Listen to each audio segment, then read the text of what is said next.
उत्तराखंड में भी पहुंचा आई लव मोहम्मद विवाद। देहरादून में हाथों में बैनर और तख्तियां लेकर सड़कों पर उतरे। सोशल मीडिया पोस्ट पर विवाद के बाद भारी भीड़, नारेबाजी, सड़क जाम से इलाके में मची अफरा तफरी। पुलिस ने भीड़ पर किया लाठीचार्ज।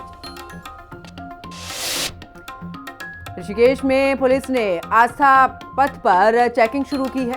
दोपहिया वाहन चलाने वालों को जुर्माना, नियम तोड़ने वालों पर कोर्ट में मामला। रुद्रप्रयाग में वाहन 50 मीटर खाई में गिरा। घायल चालक को अस्पताल में भर्ती कराया गया। आनंदित होकर खाई में गिरा वाहन।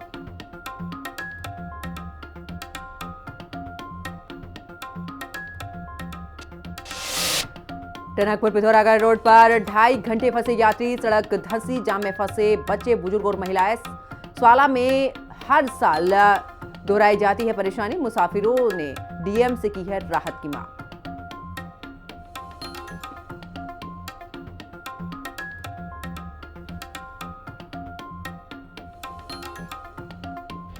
नमस्कार, हिंदी खबर देख रहे हैं आप। मैं हूं आपके साथ पंकज यादव। शुरुआत करते हैं जहां पर देहरादून में आई लव मोहम्मद के बाद यहां पर भी बवाल देखने को मिला है।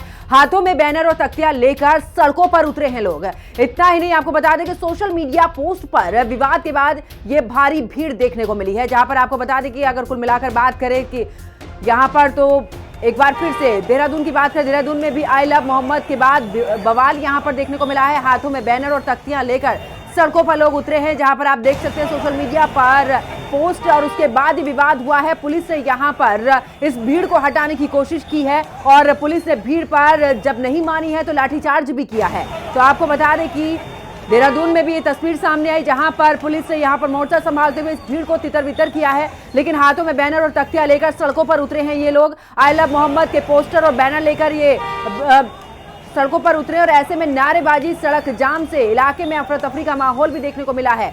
पुलिस ने भीड़ पर लाठीचार्ज किया है और इतना ही नहीं, संवेदनशील इलाकों में बढ़ाई गई है सुरक्षा की, आखिरकार हालात और भी ज्यादा खराब ना हो, इसको ध्यान में रखते हुए पुलिस प्रशासन पूरे तरीके से अलर्ट मोड पर है। तो हाथों में बैनर और तख्तियां लेकर सड़कों पर उतरे हैं। सोशल मीडिया पर जिस तरीके से पोस्ट इस समय पर डाली जा रही है उसको ही लेकर अब आखिरकार ये विवाद सामने आया है। लेकिन समय रहते पुलिस ने यहां पर मोर्चा संभाला है और ऐसे में इस भीड़ को अलग थलग करने के लिए पूरे तरीके से पुलिस ने प्रयास किया है। आपको बता दें कि पहले समझाने की कोशिश और उसके बाद इस भीड़ को पूरे तरीके से यहां पर अलग थलग करने के लिए लाठीचार्ज का भी इस्तेमाल यहां पर पुलिस प्रशासन की तरफ से किया गया है।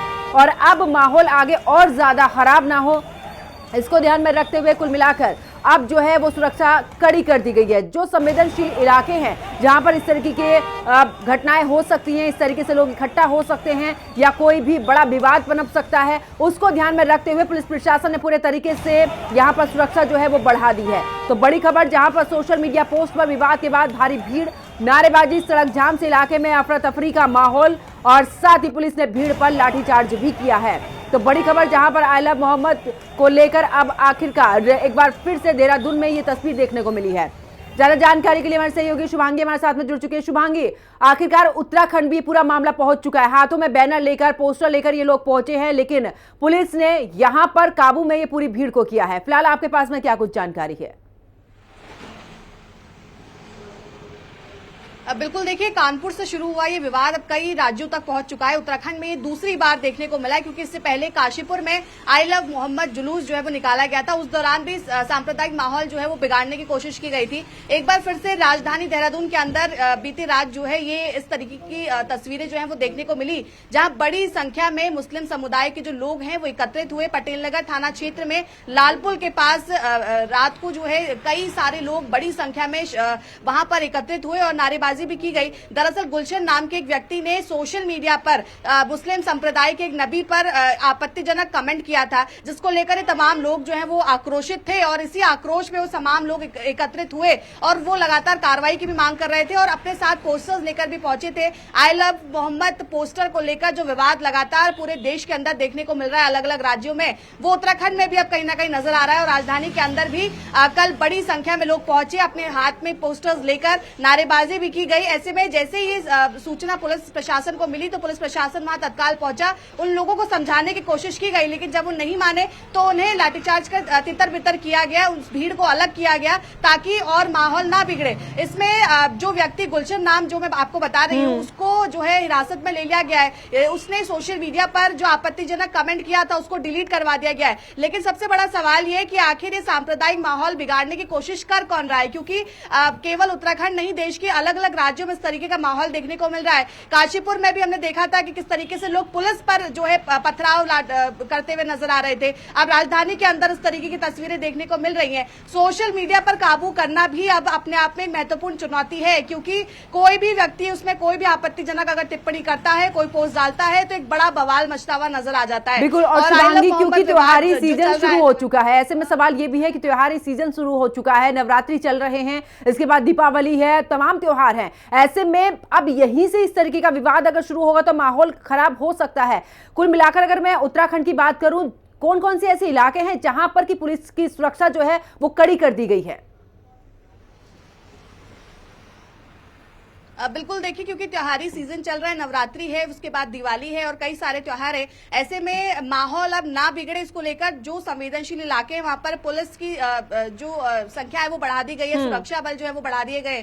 खासकर वो एरियाज जहां पर ज्यादा कोई ऐसा मामला देखने को मिल सकता है, क्योंकि हम देखते हैं आईएसबीटी की तरफ जो है ज्यादा भीड़ रहती है, वहां पर तमाम वर्ग के लोग रहते हैं। आईएसबीटी की तरफ जो सुरक्षा है वो बढ़ा दी गई है। इसके अलावा पटेल नगर क्षेत्र में जहां बीती रात ये जुलूस देखने को मिला, जहां प्रदर्शन हुआ, वहां पर सुरक्षा बढ़ा दी गई है, क्योंकि एक और बार फिर वहां पर लोग एकत्रित हो सकते हैं। इसी तरीके से अलग अलग जो चौक चौराहे हैं वहां पर खासकर पुलिस बल जो है वो उनको तैनात कर दिया गया ताकि इस तरीके की कोई भी घटना ना हो। और खासकर अब सोशल मीडिया पर भी और व्यक्तिगत तौर पर भी नजर रखी जा रही है कि कौन सौहार्द बिगाड़ने की कोशिश कर रहा है, कौन माहौल बिगाड़ने की कोशिश कर रहा है, कौन आपत्तिजनक टिप्पणी कर रहा है, कौन पोस्ट कर रहा है। इस तरीके की चीजों पर भी ध्यान देना बहुत जरूरी हो जाता है, क्योंकि जिस तरीके के मामले लगातार बढ़ रहे हैं, खासकर उत्तराखंड में, उत्तराखंड को देवभूमि कहा जाता है और अपनी शांति के लिए उत्तराखंड जाना जाता है, ना कि विवादों के लिए। और ऐसे में जब इस तरीके की तस्वीरें सामने आती है तो अपने आप में कई सारे सवाल खड़े होते हैं और इसको देखते हुए अब सुरक्षा बल जो है उनकी तैनाती अब ज्यादा संख्या में कर दी गई। बिल्कुल शुभांगी, हमारे साथ बनी रही, आगे भी आपसे अपडेट लेंगे। और अब आगे बात करते हैं चारधाम यात्रा से जुड़ी इस वक्त की बड़ी खबर हम आपको बता देते हैं, जहां पर गंगोत्री यमुनोत्री के कपाट बंद होने की तारीख तय हो चुकी है। 22 अक्टूबर को बंद होंगे गंगोत्री धाम के कपाट।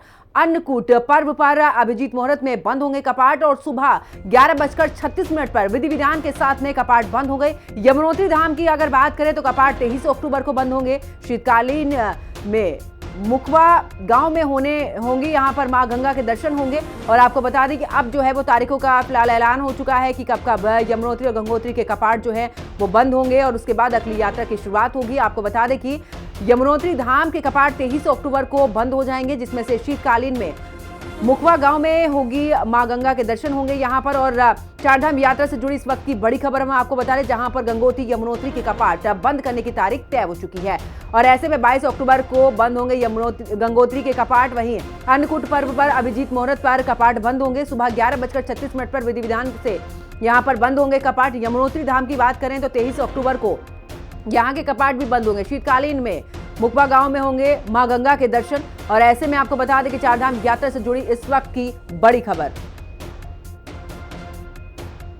और ज्यादा जानकारी के लिए मेरे सहयोगी शुभांगी हमारे साथ में लगातार बनी हुई हैं। शुभांगी, अगर बात करें, क्योंकि धीरे धीरे अब चारधाम यात्रा में जो भी यहाँ पर स्थल हैं वहां पर अब कपाट बंद होने की तारीखों का ऐलान होना शुरू हो चुका है। यमुनोत्री और गंगोत्री के कपाट बंद होने की तारीख भी तय कर दी गई है।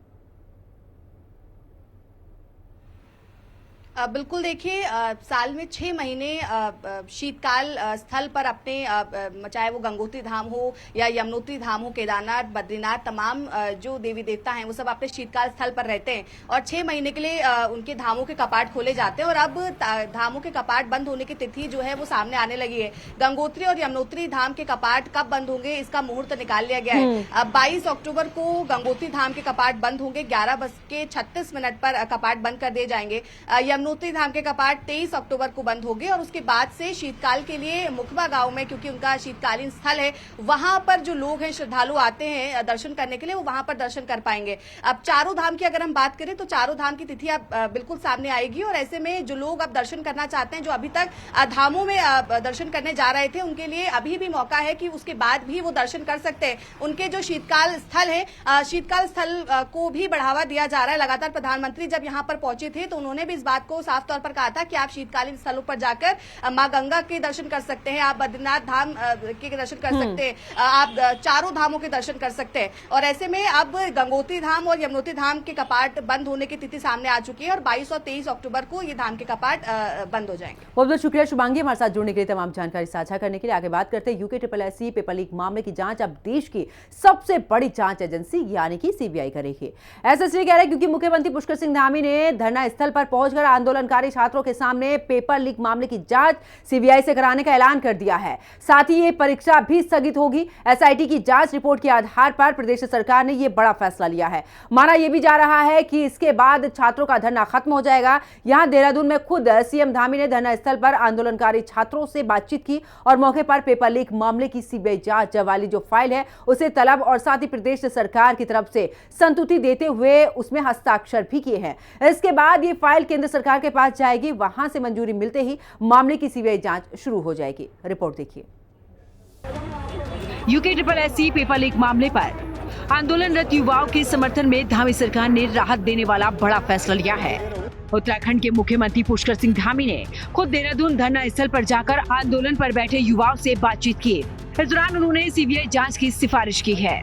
आपको बता दें कि यूके SSSC पेपर लीक मामले पर प्रदेश के युवा पिछले 8 दिनों से देहरादून के परेड ग्राउंड पर धरना दे रहे हैं, जिसमें वो पेपर लीक की सीबीआई जांच, लीक हुए पेपर को रद्द करने की मांग कर रहे हैं, जिसमें सीबीआई जांच की मांग सरकार की तरफ से मान ली गई है। मैंने आपको बहुत आश्वस्त किया था कि आपकी जो भी शंका समाधान है, जो भी मन में किसी प्रकार का संदेह है, उसको हम लोग निश्चित रूप से दूर करेंगे। और मुझे अच्छा लगा कि आप लोगों ने यहाँ पर बहुत परेशानी भी हुई और मैं जानता हूँ इसमें परेशानी का वो है, इतने दिनों तक आंदोलन चलाना कठिन काम है। इससे पहले मुख्यमंत्री ने हिंदी खबर को बताया कि प्रदेश की नौजवान उत्तराखंड सरकार की पहली प्राथमिकता है और उनकी सरकार छात्रों के हक में फैसला लेने के लिए हमेशा तैयार है। उन्होंने पारदर्शिता के आधार पर युवाओं को रोजगार दिलाने का भरोसा दिलाया। परीक्षा के दिन से ही लगातार आप लोगों के मन में शंका, संदेह और जो भी शिकायतें आई हैं उसके संबंध में आप सब लोग यहाँ पर बैठे हैं। और सच में मुझे भी एक एक दिन जो है बड़ा भारी लग रहा था कि आप लोग बैठे हैं, इतनी गर्मी हो रही है और त्योहार का भी समय है। छात्रों का एक बड़ा समूह जगह जगह पर, उनका कोई अविश्वास, कोई संदेह उनके मन में न रहे, ये मेरे मन में भी बहुत तीव्र इच्छा थी। आपको बता दें कि यूके SSSC पेपर लीक मामले को लेकर प्रदेश में युवा कई जगह प्रदर्शन कर रहे हैं और सरकार से सीबीआई जांच की मांग भी कर रहे हैं। सीएम धामी ने छात्रों को आश्वासन दिया कि उत्तराखंड सरकार इस मामले को लेकर गंभीर है और अब तक 25,000 नौकरियां पारदर्शिता के साथ दी जा चुकी हैं। उन्होंने नकल रोकने के लिए नया कानून भी बनाया है, लेकिन कांग्रेस इस दावे को झूठा करार दे रही है। कांग्रेस के प्रदेश अध्यक्ष सूर्यकांत धस्माना ने जहां इस दावे को झूठा करार दिया। सरकार के दावे फर्जी हैं। 25,000 नौकरियां राज्य की सरकार बोल रही है, धामी जी बोल रहे हैं, उनके तमाम मंत्री बोल रहे हैं कि धामी सरकार ने 25,000 युवाओं को नौकरी दी है। मैं चुनौती दे रहा हूँ, चैलेंज कर रहा हूँ, मेरे सामने बैठ जाएं, उन 25,000 नौकरियों का आंकड़ा हमारे सामने जारी कर दें। यूके SSSC से हों, राज्य की किसी भी एजेंसी से हों, 25,000 नौकरियों का आंकड़ा, हिसाब किताब धामी सरकार हमारे सामने रख दे, हम उनको बहुत सुंदर गुलाब के फूलों की माला पहना दें। मूर्ख बनाने का काम कर रहे हैं। यूके SSSC पेपर लीक मामले में उत्तराखंड की धामी सरकार सीबीआई जांच की सिफारिश कर चुकी है, जिससे पेपर लीक मामले में इंसाफ की उम्मीद तेजी से बढ़ी है। इसका नतीजा ये होगा कि प्रदेश के छात्रों को सरकारी नौकरी मिलने में जहां आसानी होगी, साथ ही भविष्य भी उज्जवल होगा, जिससे उत्तराखंड भी विकसित होगा। ब्यूरो रिपोर्ट, हिंदी खबर।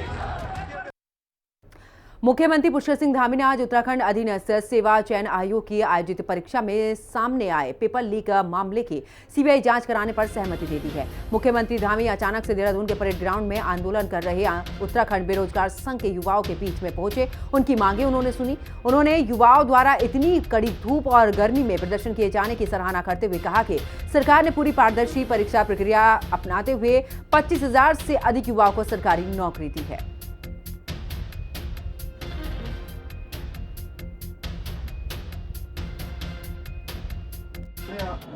आपको बहुत आश्वस्त किया था कि आपकी जो भी शंका समाधान है, जो भी मन में किसी प्रकार का संदेह है, उसको हम लोग निश्चित रूप से दूर करेंगे। और मुझे अच्छा लगा कि आप लोगों ने यहाँ पर बहुत परेशानी भी हुई और मैं जानता हूँ इसमें परेशानी का वो है इतने दिनों तक आंदोलन चलाना कठिन काम है।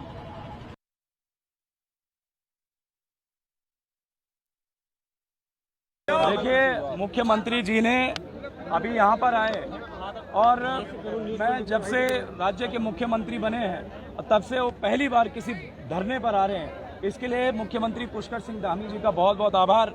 हमने उनके समक्ष 4 मांगे रखी थी, जिसमें हम ये चाहते थे कि इस प्रदेश में परीक्षाओं की सीबीआई जांच हो, जिसकी संस्तुति आज उन्होंने यहीं पर सारे युवाओं के समक्ष उन्होंने उसकी संस्तुति दे दी है। और दूसरी जो हमने मांग रखी थी वो ये थी कि संयुक्त स्नातक स्तरीय परीक्षा जो 21 सितंबर को आयोजित हुई थी, जिसके 3 पेपर जिसके 3 पन्ने बाहर थे, वो मुख्यमंत्री जी ने ये कहा है, ये उन्होंने जो है आश्वासन दिया है कि 15 दिन में ये परीक्षा भी जो है, अगर इसमें निकलते हैं सारी चीज़ें, परीक्षा भी निरस्त की जाती है। लेकिन अभी उससे पहले जो है मुख्यमंत्री के से बात करते ही उनसे पहले जो है हम जो न्यायाधीश बनाए हैं इसमें ध्यानी जी, उनके समक्ष हम गए थे। हमने सारे सबूत रखे और वहाँ पर इनके जो नकल विरोधी कानून के क्लॉज हैं वो हमने वहाँ पर समझाए। तो इससे स्पष्ट है कि ये परीक्षा भी निरस्त होने वाली है। आगामी कुछ दिनों में परीक्षा भी निरस्त हो जाएगी।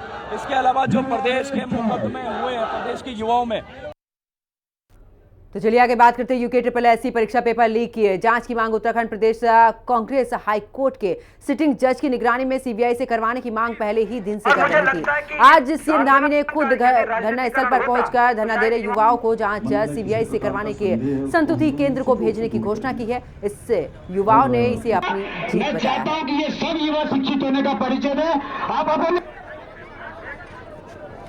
प्लीज और मुझे लगता है कि इस आंदोलन का यदि राजनीतिकरण होता तो शायद युवा मन में किसी प्रकार का UKSSC का जो पेपर का प्रकरण हुआ लीक करने का, उसमें लीक होने की सूचना के तत्काल बाद प्रदेश कांग्रेस कमेटी ने उस पर जो राय बनाई, वो राय ये थी कि इस पूरे प्रकरण की जांच हाई कोर्ट के सिटिंग जज की निगरानी में सीबीआई द्वारा करवाई जाए। छात्रों ने भी आंदोलन शुरू कर दिया और कांग्रेस ने पहले दिन से अगले दिन हमने पुतला दहन किया पूरे प्रदेश में, और तब से लेकर अब तक 8 दिनों तक कांग्रेस पार्टी पूरे प्रदेश के अंदर इस आंदोलन को चला रही है। युवा जो आंदोलन कर रहे थे परेड ग्राउंड में, उनके बीच मैं पहले दिन स्वयं गया। हमारे प्रदेश के तमाम नेता, हमारे उपनेता प्रतिपक्ष भुवन कापरी गए, हमारी महिला कांग्रेस की अध्यक्ष ज्योति रौतेला गई, हमारे पूर्व अध्यक्ष गणेश गोदियाल गए, हमारे विधायक विक्रम सिंह नेगी, विधायक लखपत बटोला, तमाम विधायकगण वहाँ पर गए, उनको समर्थन दिया, नैतिक रूप से उनका साहस बढ़ाने का काम किया। इस पूरे आंदोलन में पूरे प्रदेश के अंदर जो कांग्रेस ने दबाव बनाया। तो काशीपुर में युवा उत्तराखंड क्रांति दल ने सरकार के खिलाफ मोर्चा खोलते हुए राज्यपाल को सीधा संदेश दिया है, भ्रष्टाचार नहीं चलेगा, राष्ट्रपति शासन चाहिए। काशीपुर की सड़कों पर सरकार के खिलाफ युवाओं का यह आंदोलन अब तेज होता जा रहा है।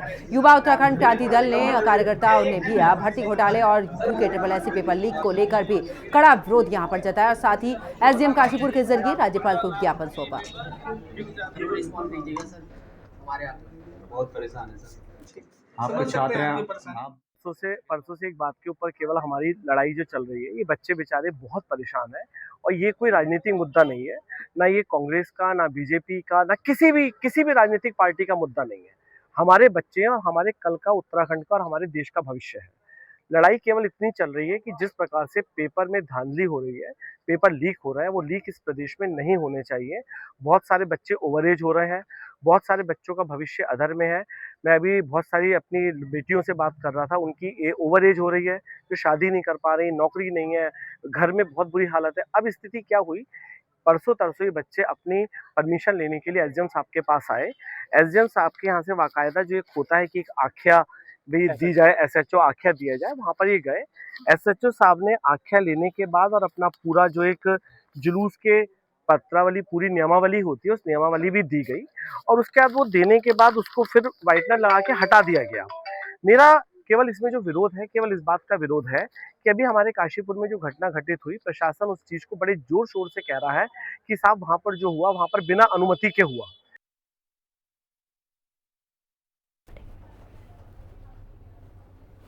की तरफ से बोलना चाहती हूँ कि हमने जो इस एग्जाम वीडियो पटवारी लेखपाल का जो एग्जाम दिया है, उसकी जल्द से जल्द सीबीआई जांच होनी चाहिए और इस पेपर को रद्द करके दोबारा री एग्जाम कराना चाहिए, ताकि जो शिक्षित युवा है उनको उनके हक की लड़ाई लड़ने का मौका मिले, उनको वापस से उनकी जो उनके अंदर जो पावर है वो दिखे लोगों को कि वो भी कुछ कर सकते हैं इस देश के लिए, और ना कि अयोग्य बच्चे जिनका कोई भी वो आगे जाके हमारे देश का बहुत बुरा हाल करेंगे। तो इससे अच्छा है हम बच्चों की गुहार को सुने, हमें शिक्षित बच्चों को आगे बढ़ाने का मौका प्रदान करें। और सीएम साहब आपसे निवेदन है कि हमारी आवाज सुने, हम युवाओं की आवाज सुने, हम बेरोजगार बच्चों की आवाज सुने, हमें रोजगार दिया जाए और बड़ी निष्पक्ष तरीके से हमारी पूरी वारदात की जाए, हमारी कार्रवाई की जाए और हमें हमारे हक की लड़ाई की लड़ने का अवसर दिया जाए और हमें हमारे इस जांच के लिए हमारा जो वीडियो पटवारी का एग्जाम है उसको दोबारा किया जाए, जल्द से जल्द सीबीआई की जांच की जाए। तो टिहरी में सोमवार को जनता दरबार लगा, जिसमें 40 से ज्यादा शिकायतें दर्ज हुई हैं। आपको बता दें कि ज्यादातर शिकायतें पानी विभाग और पुनर्वास से जुड़ी थी। वही अधिकारी वहां नहीं थे, इसीलिए जिलाधिकारी ने ऑनलाइन बातचीत करके लोगों की समस्या सुनी और उन्हें जल्द हल करने के निर्देश भी दिए। ग्रामीण इलाकों से कई लोग अपनी शिकायत लेकर पहुंचे। ज्यादातर शिकायतें मुख्यमंत्री के पोर्टल पर भी थी। जिलाधिकारी ने कहा कि संबंधित विभाग जल्द शिकायतों का समाधान करे।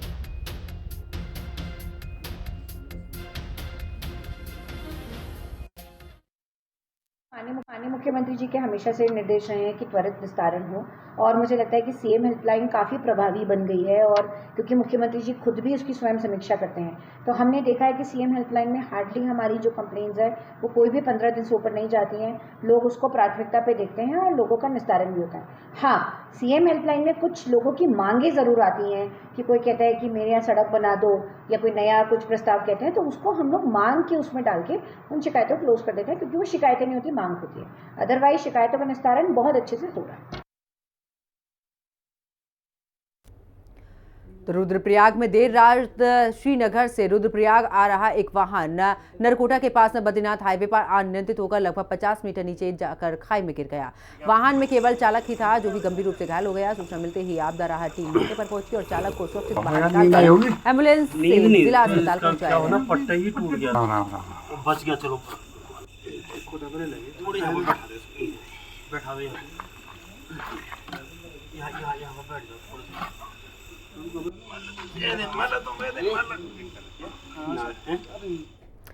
ऋषिकेश त्रिवेणी घाट से बैराज तक बने आस्था पथ पर सुरक्षा के लिए पुलिस ने जांच शुरू कर दी है। त्योहारों के चलते पुलिस ने वहां पर गाड़ियों की चेकिंग शुरू की है।